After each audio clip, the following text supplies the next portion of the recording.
Et demain mardi, avec nos experts, on essaiera de vous faire un sapin assez particulier, un sapin écologique. En même temps, nous aurons Nicolas le jardinier avec nous pour nous aider dans nos décorations de fêtes de fin d'année, des fois qu'il y a quelques retardataires. Et puis on parlera aussi de plantes d'intérieur.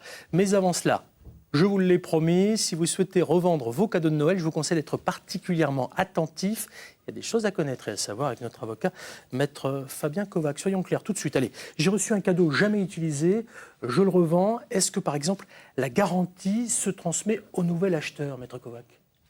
Il faut savoir une chose très simple. Quand vous achetez un objet dans un magasin, il y a différentes garanties qui s'appliquent. Il y a la garantie légale qui s'appelle la garantie des vices cachés, la garantie de délivrance conforme. Ça, ce sont des obligations légales, des garanties légales qui se transmettent donc à celui qui va acheter ce bien qui est déjà d'occasion, même si vous ne l'avez jamais utilisé.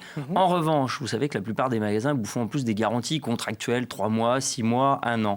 À ce moment-là, il faut vérifier dans le contrat, lorsque vous achetez le bien, si la garantie peut se transmettre à quelqu'un d'autre. Allez, regardez ces quelques images parce que vous le savez tous, revendre ces cadeaux de Noël, c'est un vrai business. Mais ça se traduit concrètement par beaucoup de chiffres qu'on va vous donner avant de répondre à des questions très pratiques et très concrètes sur la revente des cadeaux de Noël.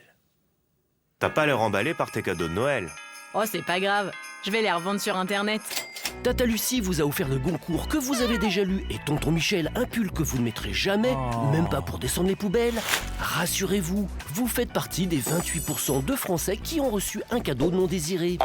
Alors, plutôt que toutes ces merveilles restent au fond d'une armoire, revendez-les. Aujourd'hui, ce n'est plus tabou. En 2017, un Français sur 5 a revendu ses cadeaux de Noël.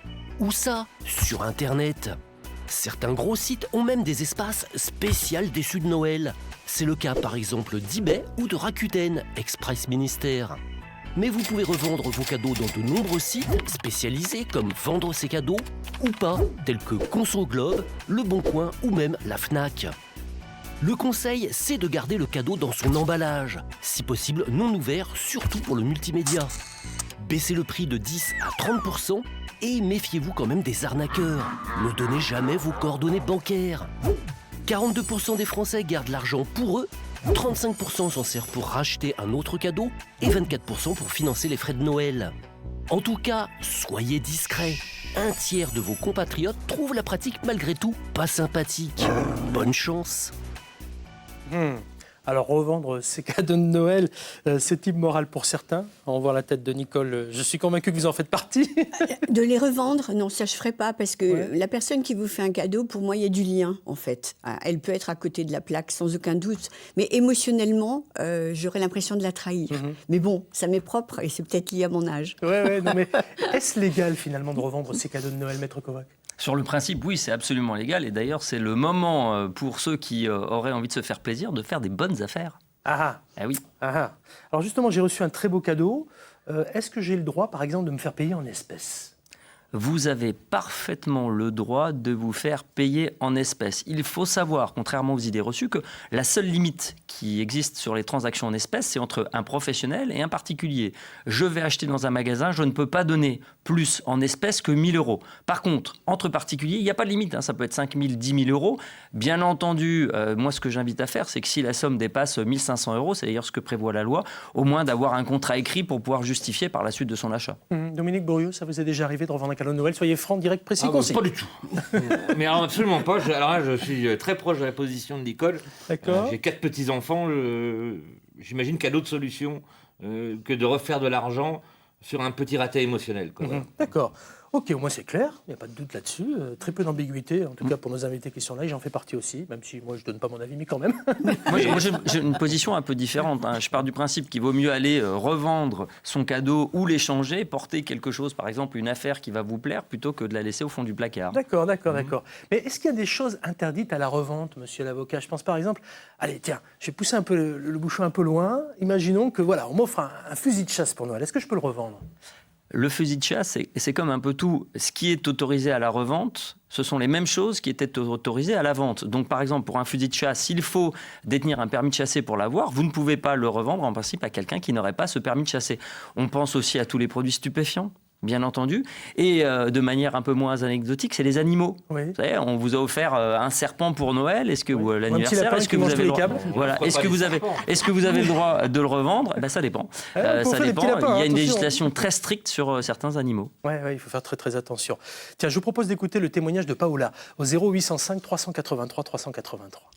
Es-tu capable de revendre un cadeau qu'on t'a offert pour Noël? Eh bien oui, je peux le revendre, quelque chose qui me sert plus, un parfum, un vêtement que j'en vois plus forcément l'utilité.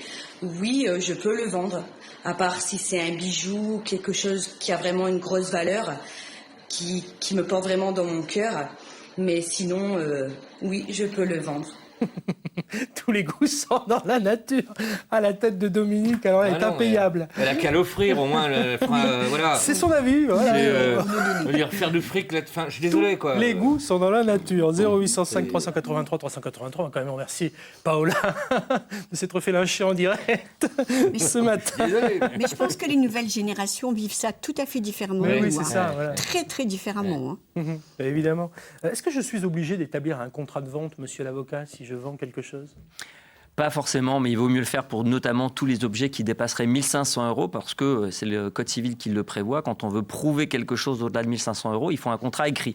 Pourquoi je vous dis ça? Imaginez que vous vendez une voiture ou un bien d'une valeur importante et qu'il y a un problème derrière. S'il doit y avoir un procès, il va bien falloir prouver la valeur de ce contrat, le prix. Et malheureusement, si vous avez payé en espèces, comment vous allez prouver ce prix? On sent l'avocat. Tiens, moi, je vais encore aller gratouiller un tout petit peu. Certains vont dire, il fait exprès, il prend des cas extrêmes. Non, je suis sûr que c'est des cas que vous avez dû avoir.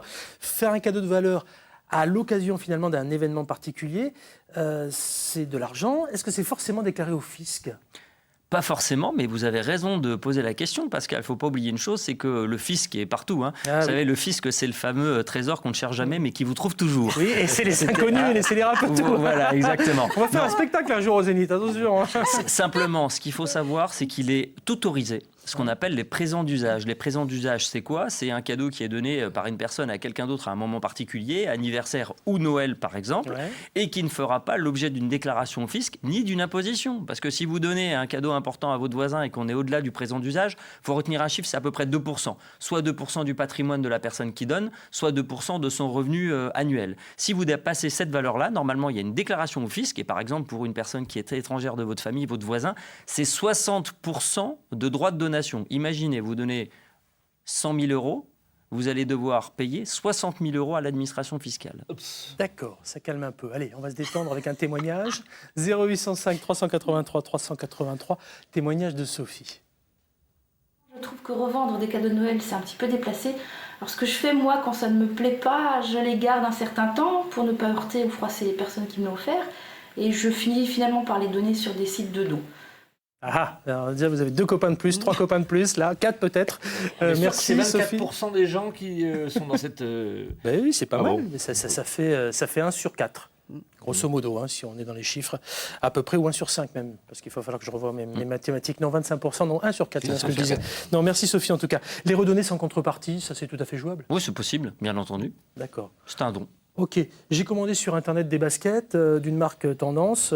Elles taillent petit. Est-ce que je peux les renvoyer finalement parce que ça peut faire aussi partie des cadeaux de Noël. Alors, si vous avez commandé pour vous, ça va parce que vous avez dû gérer le délai, mais il faut savoir que dès lors qu'on commande sur Internet, on est dans de la vente par correspondance. Ouais. On a 14 jours, une fois que le bien est reçu, pour réfléchir, un délai de rétractation de 14 jours.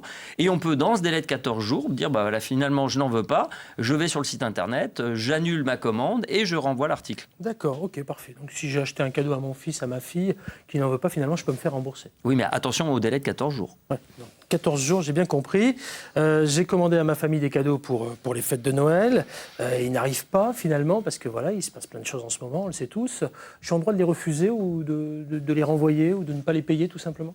Alors moi, je conseille de ne pas refuser la livraison parce que ça va être un souci. Comment va se gérer? Est-ce que c'est un problème de livraison? Est-ce que c'est un problème de vous n'étiez pas chez vous, donc on risque de vous relivrer le bien? Moi, ce que je conseille, c'est de le réceptionner et de faire ce que j'ai indiqué tout à l'heure, d'aller sur le site Internet ou de contacter le vendeur et de lui dire que vous annulez la vente. Vous avez le droit de le faire, vous êtes dans les 14 jours. Eh ben parfait, merci pour toutes ces précisions, maître Fabien Kovac. On peut finalement revendre ces cadeaux de Noël, même si c'est Même si c'est pas très moral. Voilà.